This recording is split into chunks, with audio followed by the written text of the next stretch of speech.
কিরে গতবারে চেয়ারম্যান না এনে পুকুর করার কথা ছিল?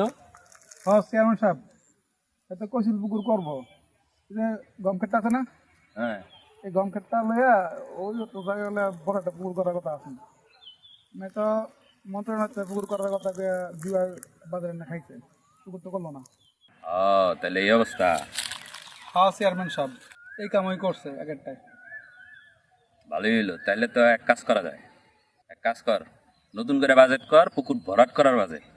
পুকুর ভরাট করানোর বাজার, হ্যাঁ। পুকুর ওই নেই ভরাট করে এলাম।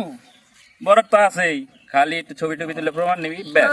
ভালোই তো চেয়ারম্যান সাহেব, কাগজপত্র কর। আমি কাগজপত্র করি। আর চেয়ারম্যান সাহেব ওই যে এটা তো যখন ভরাট করবেন বাজার তো পাইবেন না, তা আমার অংশটা একটু মনে রাখেন। যার যার অংশ পৌঁছায় যাবো, এটা নিয়ে এত চিন্তা করার কিছু নাই। টেনশন নেই, কে আছে খালি কাজে লাগে কাগজ সব ready, করে দিবি।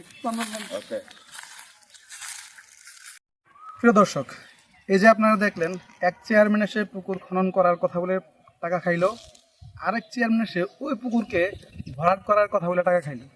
ঠিক এইভাবেই আমাদের দেশে আপনারা আমার কষ্টের অর্জিত টাকা এই চেয়ারম্যান এমপি মেম্বাররা খায়া খায়া দেশটাকে ধ্বংস করে ফেলতেছে। আসুন আমরা সবার জায়গা থেকে এদের বিরুদ্ধে প্রতিবাদ করি, একটা দুর্নীতিমুক্ত বাংলাদেশ গঠন করি।